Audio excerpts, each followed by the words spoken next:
पहाटे राजांना जाग आली. चांगलेच उजाडले होते. महालात सुगंध दरवळत होता. पलंगानजीक उभ्या असलेल्या सईबाईंच्याकडे राजे पाहत होते.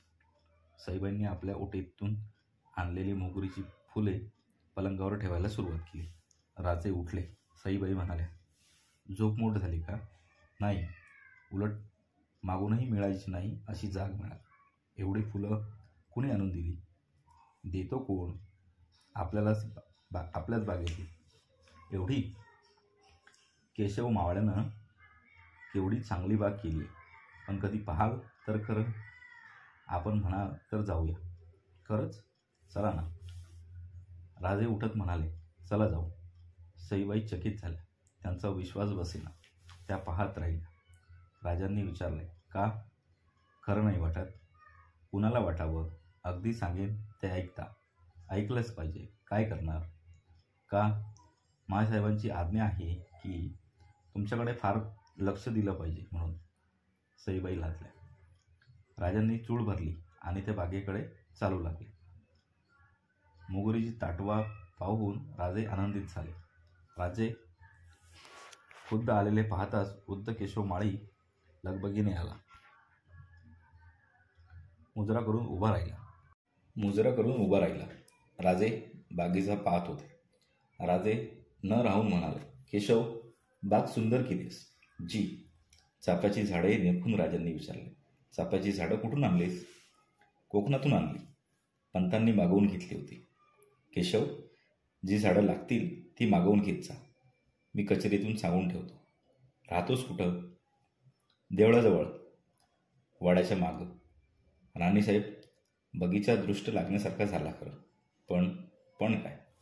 तुमचा फुलांचा शौक पाहिला की माँसाहेबांना पूजेला फुलं कशी मिळणार याची काळजी वाटते. सईबाई हसल्या. राजे म्हणाले, चला जाऊ. अजून स्नान आटपायचं आहे. बरीच कामं आहेत. आंघोळ करून माँसाहेबांना भेटून राजे फडात गेले. पुरंदरच्या तटांच्या कामाचा तपशील ते पाहत होते. बराच वेळ गेला आणि शामराव निळकंठांनी वर्दी दिली.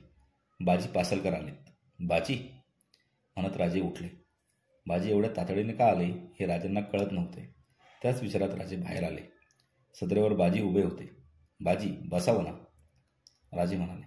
पण बाजी बसले नाही. त्यांचा चेहरा चिंतातूर दिसत होता. राजांना पाहताच होणारा आनंद चेहऱ्यावर नव्हता. बाजी म्हणाले, राजे, माँसाहेबांना आम्ही आल्याची वर्दी द्या. माँसाहेबांच्याकडून बोलवणे येताच राजांच्यासह बाजी आत गेले. माँसाहेबांनी विचारले, बाजी, एवढ्या तातडीनं निरोप पाठवलात? तसदीबद्दल क्षमा असेल. बाजी म्हणाले, तसंच जरुरीचं काम पडलं. राजांनी चाकण घेतला. शिरवाळच्या अमिमानं तक्रार केली. आजवर स्वस्थ बसलेला बादशाह अस्वस्थ झाला. महाराज साहेबही दक्षिणेत आहेत. दरबारच्या लहरीला आवरणार कोण? आदिलशाहीनं आपला बंदोबस्त करण्यासाठी फत्तेखान पाठवला आहे. त्यानं विजापूर सोडला आहे. जशी बातमी आली तसा तडक इकडे आलो. राजांनी निश्वास सोडला. हसून ते म्हणाले, बाजी, केवढे भ्यालो होतो आम्ही. म्हटलं, काय वार्ता घेऊन आलात? आमची ही अपेक्षा होतीच. आमच्या अपेक्षेपेक्षा हे थोडं उशिराच घडत आहे. आम्ही खानाला समोर यायला तयार आहोत. राजे, तुमच्या तरुण रक्ताला हे बोलणं ठीक आहे, पण हे केस पांढरे झालेत. आम्हाला विचार करायला हवा. बाजी, आम्हाला पण तुमची काळजी आहे. माँसाहेब, तुम्ही फक्त आशीर्वाद द्या. आम्हाला तेवढा पुरे. राजे डोळे विचकावीत माँसाहेबांच्याकडे पाहत म्हणाले. बाजींचे कल्ले थरथरले. गलमिशांवरून पालथी मूठ फिरवीत ते म्हणाले, राजे, मनगट शाबूत आहे. मागे राहून लढाई पाहायची सवय नाही मला. मग उठा बाजी, सारांना गोळा करा. पुरंदरावर पहिली लढाई खेळायची. त्याची जिम्मेदारी तुमची. बाजी मुजरा करून उठले. पुढच्या तयारीसाठी पुरंदरावर निघून गेले. राजांना आता क्षणाची उसंत नव्हती. तानाजी, फिरंगोजी साऱ्यांना तातडीने स्वार रवाना झाले. पुण्याचा खजिना तोरण्यावर हलविला गेला. माँसाहेब म्हणाले, राजे, तुम्ही पण पुरंदरावर? आम्ही पण पुरंदरावर येतो. नको माँसाहेब, आपल्याजवळ फिरंगोजींना ठेवून जातो. कात्रज ओलांडून खान येणार नाही. पण आलाच तर आम्ही वर्दी देऊ. तुम्ही चाकणवर जा. आमची काळजी नसावी. आम्ही यशस्वी होऊ यात शंका नाही. उलट ही पहिली चकमक कशी घडते हे पाहायला आम्ही अधीर आहोत. राजे, तुम्ही यशस्वी व्हाल, पण गर्दीत मिसळू नका. केव्हाही जीव धोक्यात टाकायला आम्ही मोकळे नाही. आमचं स्वप्न फार मोठं आहे, त्याची आम्हाला जाणीव आहे. चांगला दिवस पाहून राजांनी बाजी पासरकरांबरोबर पुणे सोडले आणि ते पुरंदरला आले. आज्ञेप्रमाणे गडावर सर्व हजर झाले होते. गडावर एकच उत्साह होता. दारूखाना भरपूर होता. अचूक जागा हिरवून तोफांचे मोर्चे बांधले होते. तटाकडे गुफन दगडांपासून मोठ्या दगडांपर्यंत ढीग रचले होते. शेकडो रामोशी तटांच्या भिंतीवरून गस्त घालीत होती. ही सारी व्यवस्था कावजी मल्हारने पुढे होऊन अंगावर घेतली होती.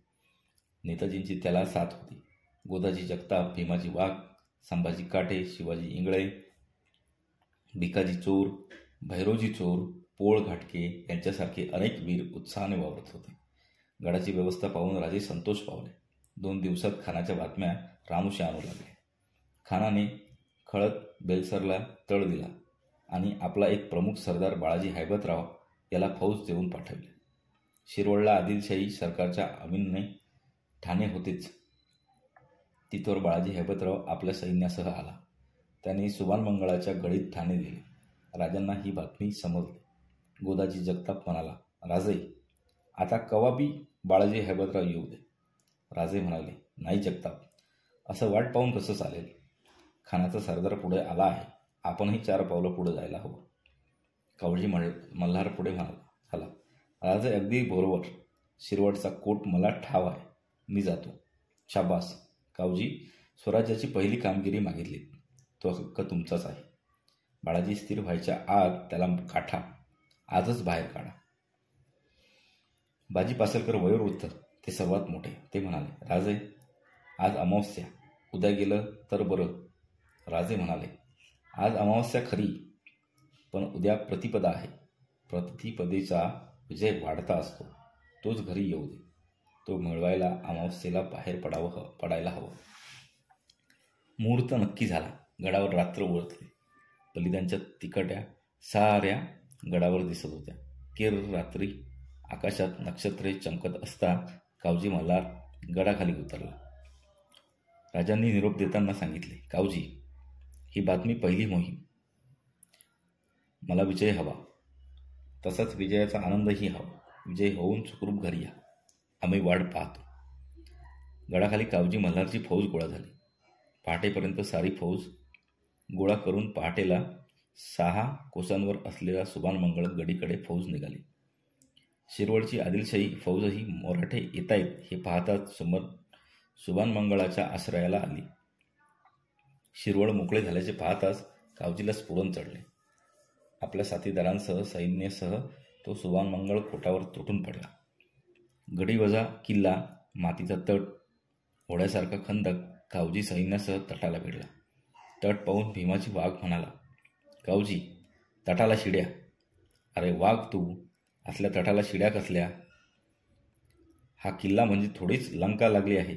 भिंती पाडा. गडावरून वाहणाऱ्या हशमांची मुंडकी बाणांच्या वर्षावांनी छेदली जात होती. सुभानमंगळाचे तट लोखंडी सोप्याने कुदळीने खणले जात होते. तटाच्या दरवाजाला खुद्द कावजी तट लावता. गडावरून शिलाखंड अंगावर येत होते. हिंगळाचा पाऊस पडत होता. भ्यालेले हशम गाडीची चाके, मुसळे, लाटणी सुद्धा फेकीत होते. बाळाजीबरोबरचे सरदार फजलशाह, असफशाह हे गर्भगडीत होऊन किल्ल्यात फिरत होते. गडाचा दरवाजा पडला. खिंडारातून शिड्यांवरून हर हर महादेवची गर्जना उठली. किल्ल्यात एकच कापाकापी सुरू झाली. गडाची घरे आगीत सापडली. धुरांचे लोट सुभानमंगळावर उठले. हलकल्लोळ माजला. भीमा वाघ, भिकाजी चोर, घाटगे यांच्यासारखे खंदेवीर त्वेषाने कत्तल चालवीत पुढे सरकत होते. प्रतिकार क्षणाक्षणाला कमी होत होता. अचानक कावजीला बाळाजी हैबतराव दिसला. कावजीला पाहताच बाळाजी पळू लागला. कावजीने भाला पेलला आणि तो त्याच्या मागे धावला. बाळाजी बुरुज गाठण्याच्या प्रयत्नात असतानाच भाला सुटला. बाळाजी पडला. त्या वार्तेने पळापळ सुरू झाली आणि थोड्याच वेळात किल्ला हाती आला. सायंकाळच्या सुमारास सुभानमंगळावर मराठी निशाण चढले. राजांना बातमी समजली. सुभानमंगळाच्या खंत्या रात्र पडली तरी जारी राहिल्या. पहाटे लूट गोळा करून कावजी पुरंदराकडे निघाला. लुटीत अनेक घोडे, हत्ती, मौल्यवान अलंकार, वस्त्रप्रवाहाने, पालख्या, शस्त्रे होती. राजांच्या पुढे सारी लूट ठेवून वीर उभे होते. राजांच्या आनंदाला सीमा नव्हत्या. राजे म्हणाले, शाबास गावचे, स्वराज्याचं पहिलं रणक्षेत्र गाजवलं. आता फत्तेखान बेळातून नाग बाहेर पडावा तसा खळत बेलसर सोडून पुरंदरावर चाल करून येईल. वजवलेले हात फत्तेखानावर उपयोगी येतील. राजांचा तर्क अगदी खरा होता. शिरवळची वार्ता ऐकताच फत्तेखान स्वारीसाठी खळत बेलसूरवरून निघाला. पुरंदरच्या पायथ्याशी दाखल झाला. फत्तेखानाचे सैन्य गड चढू लागले. पिछाडीत स्वतः फत्तेखान होता. डाव्या बगलेला निंबाळकर होते, उजव्या बगलेला घाटके होते. राजे बुरुजावरून सारे पाहत होते. बाजी पासलकर तटाच्या कडेने हिंडत होते. सारे मोर्चे पाहत होते. शत्रुबाणांच्या टप्प्यात येताच तोप धडाडली. हर हर महादेव म्हणत सैन्य गडाबाहेर पडले. तटावरून चढू पाहणाऱ्या शत्रूंवर बंदुकींच्या गोफणींचा वर्षाव सुरू झाला. प्रचंड दगड गडावरून शत्रूवर कोसळू लागले. फत्तेखानाच्या सैन्याची पांगापांग घातली. जे गडावरच्या तटापर्यंत पोचले त्यांची कत्तल झाली. बाकीचे पळत सुटले. विजयाची चिन्हे दिसत होती. घोड्यांच्या टापांचा आवाज ऐकून राजे वळले. तो बाजी घोड्यावर स्वार झाले होते. बाजी स्वार का झाला? राजे सारी उमर लढाईत पाहण्यात गेली. स्वराज्याच्या पहिल्या लढाईत बसून कसा राहा, पुरा विजय घेऊनच करी. राजे काही बोलायच्या आत बाजीने टाच मारले. गडाबाहेर पडलेली बाजींची कुमक पाहताच मराठ्यांना चेव चढला. प्रत्येकानं आपले पळणारे सैन्य सावरून मोर्चे बांधण्यात प्रयत्न करीत असता बाजी पासलकर आदिलशाही सैन्यावर तुटून पडले. सारे प्राणपणाने लढत होते. फत्तेखानाचा उजवा हात मुसेखान त्वेषाने लढत होता. हे पाहताच गोदाजी जगताप मुसेरखानावर चालून गेला. गोदाजीने फेकलेला भाला मुसेरखानाच्या मांडीत घुसला. संतापाने बेभान झालेल्या मुसेरखानाने भाला उपसला आणि भाल्याचे 2 तुकडे करून फेकून दिला. तलवार घेऊन तो गोदाजीवर चालून आला. गोदाजीने चांगलीच लढत दिली. संधी साधून गोदाजीची तलवार खानाच्या खांद्यावर वेगाने उतरली. खान रक्ताच्या थरवड्यात पडला. मुसेरखान पडलेला पाहताच फत्तेखानाने उरले सुरले अवसान नाहीसे झाले. खान पडू लागला. बाजी पासलकर पळणारे शत्रू पाहून ओरडले, एक शत्रू सोडू नका. मावळात घुसलेला दुश्मन सुखरूप परत जात नाही हे कळू द्या. विजयाने रहस्यभरीत झालेले मराठे खानामागे लागले. बेलसरच्या छावणीपर्यंत खानाचा पाठलाग कत्तल होत होती. मराठ्यांनी सरळ छावणीवर धडक दिली. खानाचा पाठलाग करणारी फौज गडावर वरून दिसत होती. सैन्य दिसेनासे झाले. राजे आनंदाने माघारी आले. गडावर सर्वत्र आनंद दिसत होता. बाजी पासलकर, जगताप, काटे, इंगळे या वीरांच्या स्वागताची तयारी करण्यात राजे गुंतले होते. दुसऱ्या दिवशी सूर्य वर आल्यावर खळत बेलसरची लढाई मारून राजांचे सैन्य गड पायथ्याला आले. राजे बुरुजावरून येणारी पथके पाहत होते. राजे समोर गेले. प्रथम आला तो गोदाजी जगताप. गोदाजी, लढाई जिंकलात ना? हो, गोदाजी म्हणाला. कोणाच्याही चेहऱ्यावर आनंद दिसत नव्हता. राजांनी विचारले, काय झालं? बाजी जखमी झाले? राजांचे लक्ष मागून येणाऱ्या पालखीकडे गेले. पालखी जमिनीवर ठेवली गेली. राजे पुढे धावले. बाजींचे डोळे मिटले होते. सारा अंगारखा रक्तबंबाळ झाला होता. मस्तकीचे पांढरे केस बिस्कटलेले होते. कपाळावर झालेल्या निसटत्या जखमेवर रक्त ओंगळत होते. पांढऱ्या मिशांचे झुपके ओठांच्या हालचालीबरोबर थरथरत होते. राजांनी हाक मारली, बाजी. बाजींनी डोळे उघडले. राजांना पाहताच त्यांच्या चेहऱ्यावर हसू उमटले. राजांचा हात धरून ते म्हणाले, राजे, आपले फत्ते झाले. राजांनी बाजींचा हात हातात घेतला. ते म्हणाले, बाजी, काय केलं ते?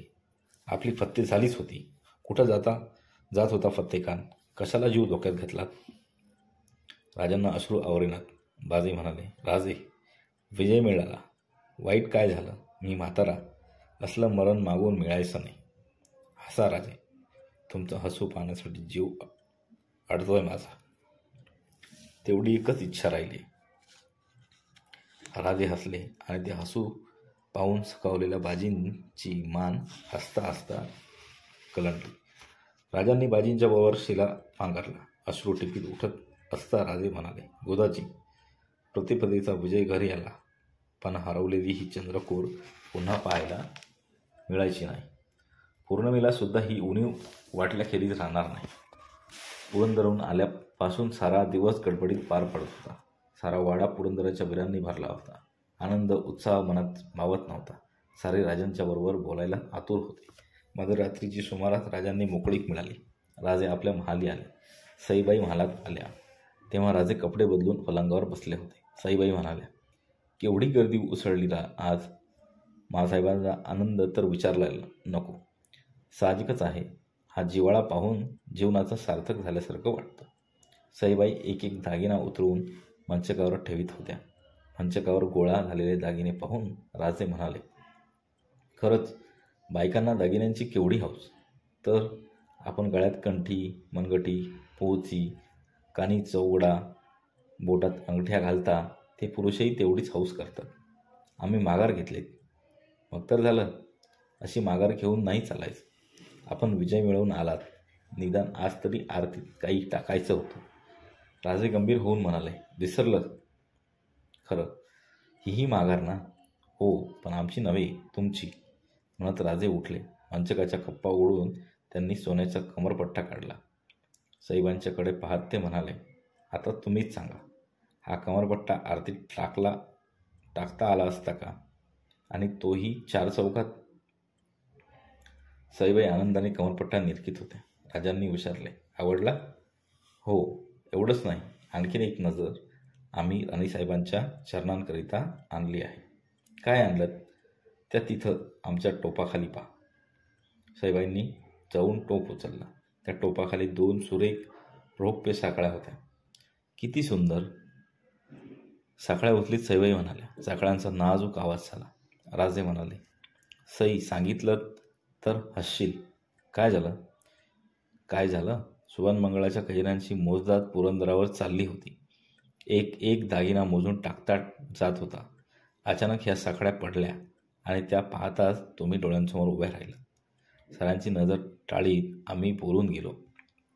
त्या साखळ्या आमच्या नावे खर्ची टाकून वेगळ्या राहू देत. सईबाई भारावून राजांचे बोलणे ऐकत होत्या. राजे म्हणाले, एवढा आम्ही पराक्रम केला. आता स्वस्थ उभ्या राहू नका. तुमच्या पायात त्या साखळ्या पाहायच्या आहेत आम्हाला. सईबाईंनी पायात साखळ्या घातल्या. राजे म्हणाले, तुमच्या पायांना साखळ्या शोभतात. 4 पावले टाकून सईबाई थपकल्या. त्या म्हणाल्या, मी नाही बाई, ह्या साखळ्या घालणार. का? का काय? आवाज होतो ना. मासाहेब काय म्हणतील? काही म्हणणार नाही. उलट आमचं कौतुक करतील.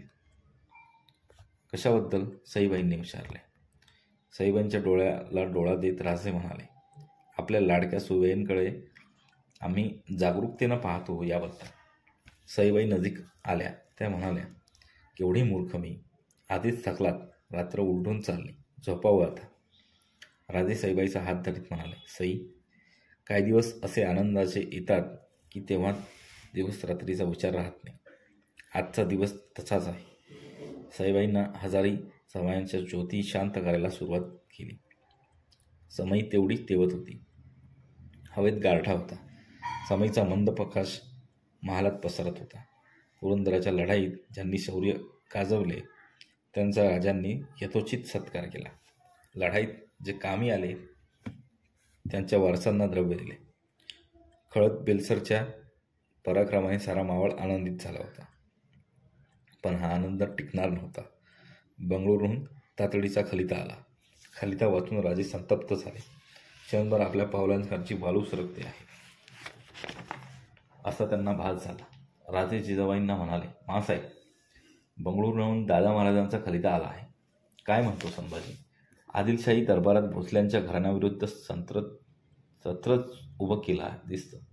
आमच्यावर जसा फत्तेखान बाळाजी हैबती आला तसाच फराद खान व तानाजी डुरे या आदिलशाही सरदारांना बंगळूर काबीज करण्यासाठी पाठविलं होतं. पण दादा महाराजांनी त्यांचा आमच्यासारखाच साप बिमोड केला. फराद खान अपयश घेऊन मोकळा झाला. देवाची कृपा, दोघेही संकटातून पार पडलात. राजे निश्वास सोडून म्हणाले, नाही मासाहेब, आदिलशाहीविरुद्ध झालेली चकमक बरीच महागात पडणार अशी दिसते. जेव्हा आम्ही इकडे विजय मिळवत होतो तेव्हा तिकडे दक्षिणेत जंजीनजीक महाराज साहेब आदिलशाही फासात फसत होते. मुस्तफा खानानं विश्वासघातानं कैद केलं. शिवबा, काय सांगतोस? महासाहेब म्हणाले, ऐका, मासाहेब, दुर्दैवाची कहाणी ऐका. आबासाहेब छावणीत झोपले असता बेसावत असता मुधोळाच्या बाजी घोरपड्यानं छावणीत प्रवेश केला. घोरपड्यांची आणि महाराजसाहेबांची चकमक झडली. फर्जत शहाजीराजे गिरफ्तार केले गेले. जे शहाजीराजे दरबारी जाताना हत्तीवरून जात त्यांचं ऐश्वर्य आदिलशाही लाजवी ते फर्जत शहाजीराजे पायी बेड्या ठोकलेले विजापुरात आले. अफजलखानानं नवरेजच्या सणाच्या दिवशी तशा स्थितीत महाराजसाहेबांना दरबारी हजर केलं. महाराजसाहेबांच्या डोळ्यात अश्रू तरळले. त्यांनी कंपित आवाजात विचारले, आणि काय? सध्या महाराजसाहेब आदिलशाहीच्या कैदेत आहेत. मासाहेब, एक ना एक दिवस त्या अफजलखानाला आणि बाजी घोरपड्याला पश्चाताप झाल्याखेरीज राहणार नाही. शिवाजीच्या बापाच्या हाती पायी बेड्या ठोकणं इतकं सोपं नाही हे त्यांना कळून येईल. ते होईल तेव्हा होईल. पण आता काय करणार? तोच विचार करत आहोत, पण काही सुचत नाही. आदिलशाहीची आघाडी आम्ही केली आहे. फत्तेखान आणि बंगळुरूहून आलेला पराजित झालेला फराद खान शाही तख्तापुढं आमच्या नावानं छाती पेटून घेत असेल. संपूर्ण शरणागतीखेरीज महाराजसाहेबांची सुटका होईल असं वाटत नाही. राजे संतप्त होऊन मोठी आवडत म्हणाले, आदिलशाहीनं फार वाईट डाव टाकला. वाटतं की दादा महाराजांना कळवावं आणि सरळ विजापुरावर चाल करून जावं. अमात्य म्हणाले, राजे, तसं करणं म्हणजे जाणून बुजून जोहार करणं ठरेल. काय करावं सुचत नाही. पेशवे म्हणाले, राजे, जोहार विजापूरकरांकडून काही येत नाही तोवर हालचाल करणार कशी? थोडा वेळ जाऊ दे, आपोआप मार्ग सुचेल. तोवर आदिलशाही स्वस्थ बसेल. जिजाबाईंनी विचारले, आदिलशाहीला इतक्या तडकाफडकी निर्णय घेता येणार नाही. शहाजीराजांच्या केसाला जरी धक्का लावला तरी सारे हिंदू सरदार आम्ही ते सहन करणार नाही एवढं ज्ञान आदिलशाहीला खास आहे. राजे म्हणाले. राजांनी जिजाबाईंना धीर दिला, पण आपल्या मनात जे समजावू शकले नाहीत उलटणारा प्रत्येक दिवस काळजीत जात होता. मासाहेबांच्या चिंतातूर भयाकुल शहराकडे पाहण्याचे धाडसही त्यांना होत नव्हते. राजांना आठवत होता मुरार जगदेव हाही महाराजच होता. ऐश्वर्य संपन्न होता, पराक्रमी होता. पण आदिलशाहीत त्याची खांडोळी व्हायला वेळ लागला नाही. पुरंदर घेतल्यामुळे तर आदिलशाहीला आव्हानच दिल्यासारखे झाले होते. राजे याच बेचैनीत आपल्या पलंगावर पडले होते. झोप येत नव्हती. सईबाई हलक्या पावलांनी महालात आल्या. राजांनी हाक मारली, सई, झोपला नाही? सईबाईंनी आश्चर्याने विचारले. पलंगावर उठून बसत राजे म्हणाले, झोपच येत नाही. डोळ्यांसमोर सारखे महाराज साहेब उभे आहेत. महासाहेबांना काय वाटत असेल याची कल्पनाही करवत नाही. विनीपणी करीत असता दररोज महासाहेबांचा हात कुंकवाच्या कोयरीत थपकत असेल. अशुभ कल्पनांनी त्यांचं मन ग्रासून गेलं असेल. महासाहेबांनी अनुष्ठानाला ब्राह्मण बसविले आहेत. गणपतीवर अभिषेक चालू आहे. मीही नवस बोलले आहे. प्रयत्नांनी परमेश्वर असतो. सई, नुसत्या अनुष्ठानाला ते पावत नाही. कृतीची जोड त्याला लागते. काय करायचं ठरवलं? इथं स्वस्थ बसून काय करणार? शरणागती पत्करण्यापेक्षा विजापूरवर चालून जावं असं मनात येतं. त्यात यश मिळेल? शक्यता फार थोडी. पण अपमानित जीवन जगावं लागणार नाही. तुम्हाला काय वाटतं? क्षणभर सईबाई विचारात पडल्या. त्या म्हणाल्या, राजकारणातलं बायकांना काय समजतं? पण वाटतं काय? सांगा ना. नको बाई, हसाल. नाही हसणार. सांगा. राजकारणाचे खेळ आम्हाला जमत नाही, समजत नाही. समजतो तो तुमच्या नादानं शिकवलेला बुद्धिबळ. ज्यात यशाची खात्री नाही तो डाव खेळू नये. हत्तीला शह द्यायला वजीरच घातला पाहिजे असं थोडंच आहे. संधी असेल तर ते काम उंट घोडाही करू शकेल. राजे चकित होऊन सईबाईंच्याकडे पाहत होते. ते उठून उभे राहिले. स्वगत बोलावे तसे ते म्हणाले, हत्तीला शह द्यायला उंट घोडाही चालेल. काय म्हटलं? थांबा, बोलू नका. राजे काही क्षण निश्चल उभे होते. एकदम मोठ्याने हसले, वळले तेव्हा त्यांचा सारा चेहरा आनंदला होता. राजे म्हणाले, सई, काही वेळेला मोठी संकटंसुद्धा किती सहजपणे सुटतात. राणेसाहेब, आम्ही तुमच्यावर खुश आहोत. मला समजत नाही, तुम्ही इतक्या सरळ आहात म्हणून परमेश्वर तुमच्या मुखातून वतला. राजांनी सपातापायी चढवल्या. सईबाईंना ते म्हणाले, सई, महासाहेबांना उठवा. आम्ही साऱ्यांना बोलवतो. शुभ वेळेला सुचवलेली ही गोष्ट वेळी करून मोकळा व्हावं. महालात समया प्रज्वलित केल्या गेल्या. डबीर, अमात्य, पेशवे आले. एवढ्या तातडीने बोलवल्यामुळे सारे विचारात पडले होते. मासाहेबांनी विचारले, राजे, एवढ्या तातडीनं साऱ्यांना का गोळा केलं? सर्वांवर नजर फिरवून राजांनी विचारले. आम्ही विजापूरवर चालून जायचं ठरवलं तर? तो आत्मघात ठरेल. तह करायचा मान्य केला तर? राजांनी विचारलं. आजवर केलेलं सर्व वाया जाईल. पुन्हा ही संधी यायची नाही, अमात्य म्हणाले. निळोजीपंतांकडे पाहत राजांनी विचारले, शहजादे मुराद सध्या कुठं आहे? निळोजीपंत म्हणाले, शहजादे अहमदाबादेला आहेत. निळोजीपंत, शहजाद्यांना खलिता पाठवा. त्यांची चाकरी करण्यात आम्ही धन्यता मानू हे कळवा. आदिलशाहीनं अकारण आमच्या वडिलांना कैद केल्यामुळं आम्ही संकटात पडलो, नाहीतर खुद्द जातीनं शहजाद्यांच्या दर्शनाला आम्ही आलो असतो असं लिहा. खातरजमेचं पत्र येताच आम्ही दर्शनार्थ येऊ असं कळवा. वा राजे, मुसद्दीपणाची कमाल झाली, अमात्य म्हणाले. रातोरात खलिता लिहिला गेला आणि तातडीने खलिता अहमदाबादेला पाठवला गेला. राजे भल्या सकाळी महालात आलेले पाहताच जिजाबाईंना आश्चर्य वाटले. राजे, आज लवकरच आलात? एवढ्यात स्नान पूजा आटोपली? जी. झोप आली नाही? महासाहेब, आम्ही रात्रभर बेचैन होतो. पहाटे कसलं स्वप्न पडलं कुणाच ठाऊक. आम्ही जागे झालो. काळजी इतका मोठा वैरी माणसाला नसेल बघ, जिजाबाई निश्वास सोडून म्हणाले. राजांना चिंता लपिता आली नाही. महासाहेब, अहमदाबादेला खलिता पाठवून काही दिवस झाले, पण अद्याप उत्तर नाही. प्रत्येक दिवस अखंड चिंतेचा बनला आहे. विजापूरची काळजी वाटते. तो अफजल आणि बाजी घोरपडे कोणता डाव खेळतील याचा भरोसा नाही. राजांच्या बोलांनी जिजाबाईंची चिंता वाढली. त्यांच्या डोळ्यात पाणी भरले. शिवबा, दुसरा काही उपाय नाही का रे? राजे गडबडीने म्हणाले, मासाहेब, तुम्ही चिंता करू नका. महाराज साहेबांच्या केसालाही धक्का लागणार नाही. ती आमची श्रद्धा आहे. आम्ही टाकलेला डाव यशस्वी झाल्याखेरीज राहणार नाही. महाराज साहेबांची पायीज्जत सुटका होईल. तुझ्या तोंडात साखर पडो. काय सांगू शिवबा, स्वार आला म्हटलं तरी जीवाचा थरारा उठतो. कोणी मोठ्यानं हाक मारली तरी कापरा भरतो. बातमी कळल्यापासून देवांना अभिषेक चालू आहेत.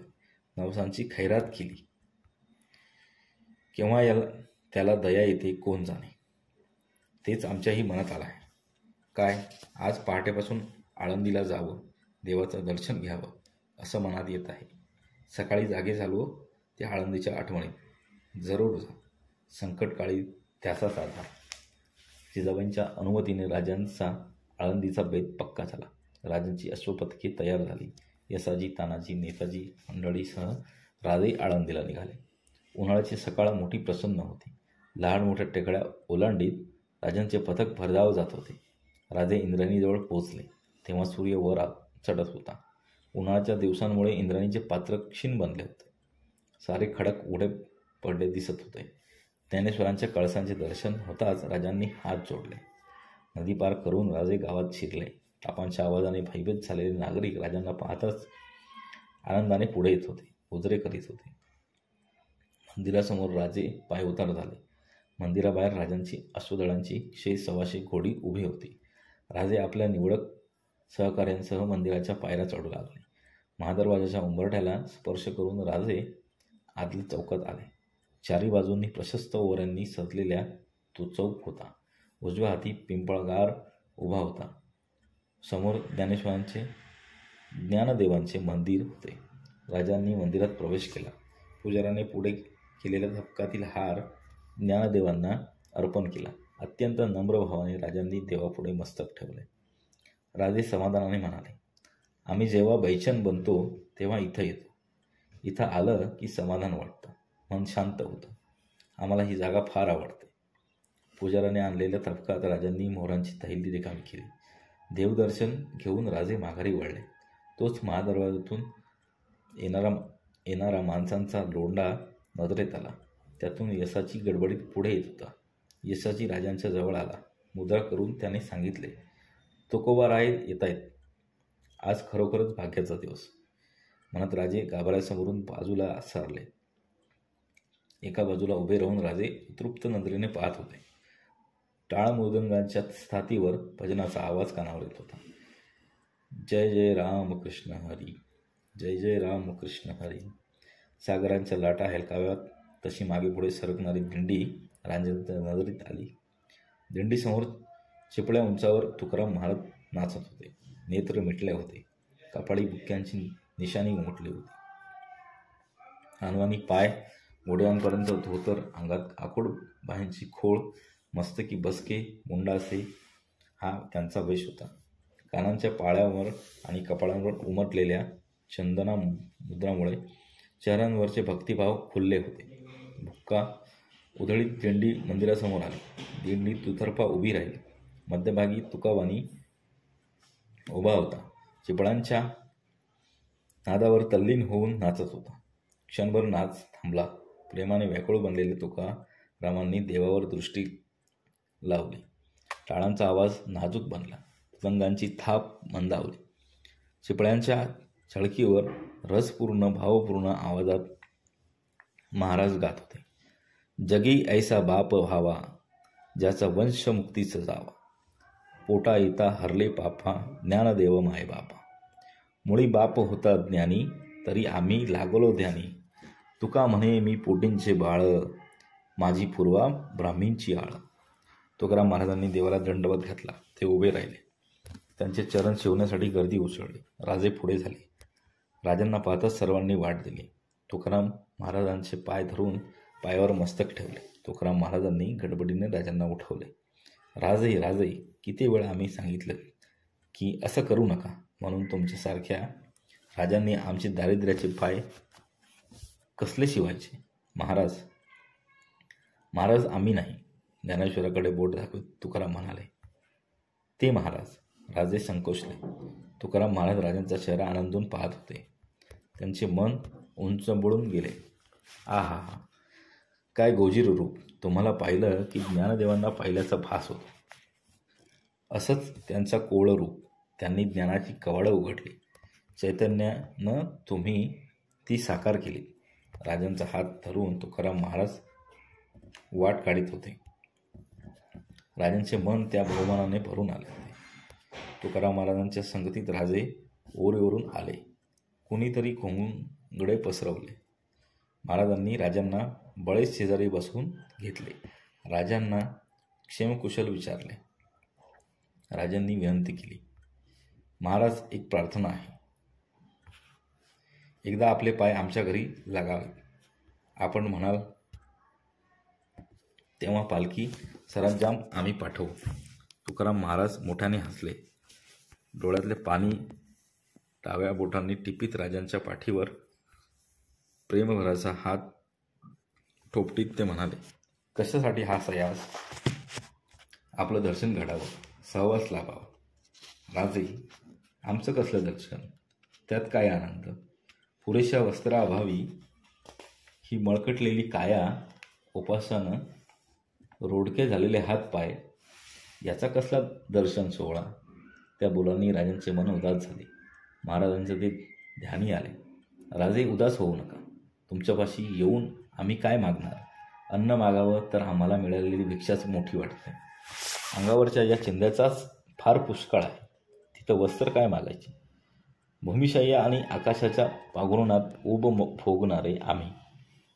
राजांच्याकडे मानासाठी जावं, पण मनात आमचं मन रमत नाही. तुमच्या घरी भाग्यवंतांना मान, इतर सामान्यांना तिथं किंमत नाही. तुकारामांच्या शेवटच्या बोलांनी राजांचे मन कळवळले. त्यांचे डोले बसल्या जागी भरून आले. ते पाहून तुकाराम कासावीस झाले. ते गुदमरल्या आवाजात म्हणाले. राजे, डोळ्यात पाणी का आणलं? आम्ही तुम्हाला दुखवण्याकरिता बोललो नाही. आमचा अर्थ तुमच्या ध्यानी आला नाही. राजांनी वर पाहिले. राजांचा चेहरा व्यथित बनला होता. त्या भावड्या जीवाच्या बोटांना कंप होता. राजांच्या खांद्यावर त्या बोटांचा स्पर्श करीत महाराज म्हणाले.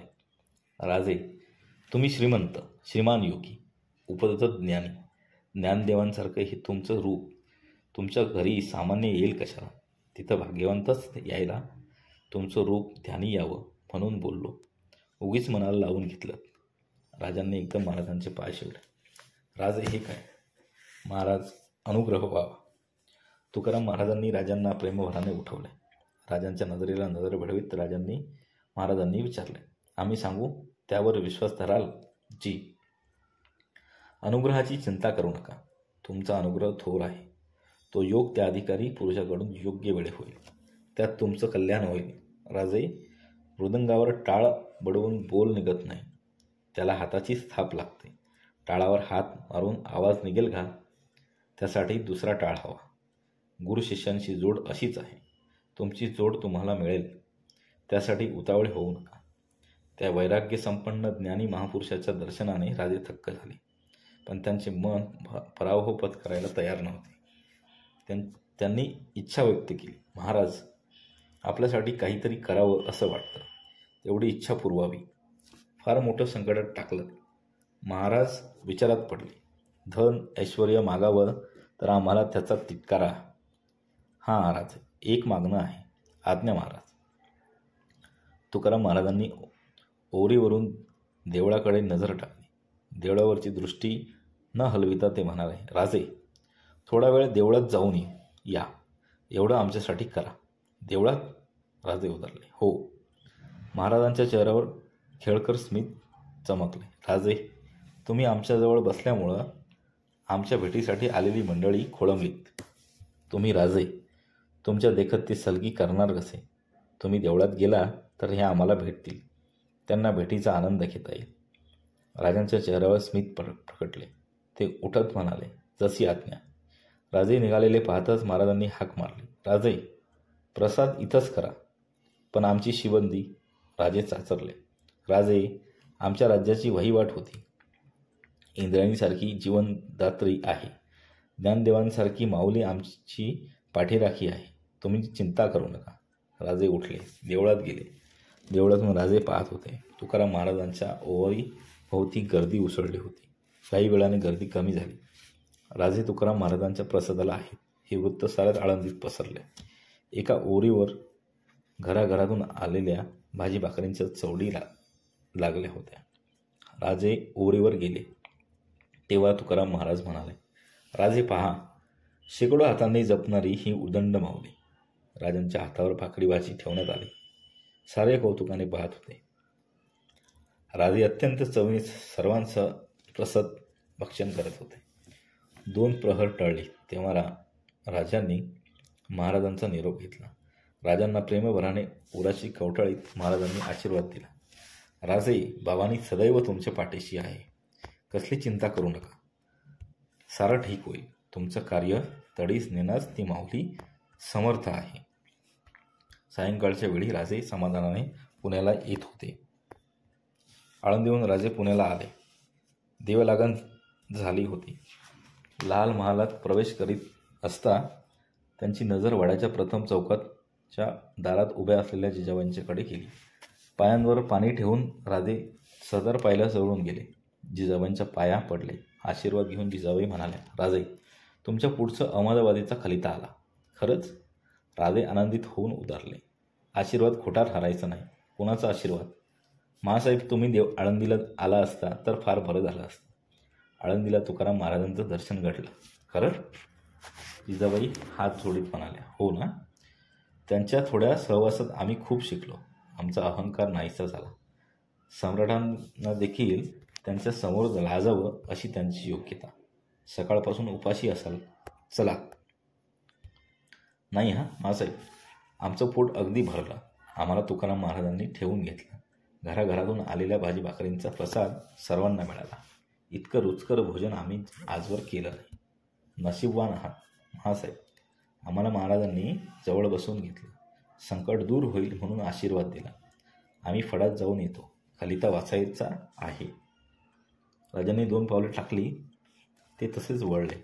चेहरा शर्मिंदा झाला होता. जिजाबाईंच्या जवळ जात राजे म्हणाले, क्षमा महासाहेब, आमच्या ध्यानी आलं नाही. आम्ही जेवलो नाही. असं वाटून तुम्हीही अद्याप उपाशीच असाल. प्रथम जेवू. जिजाबाई हसल्या.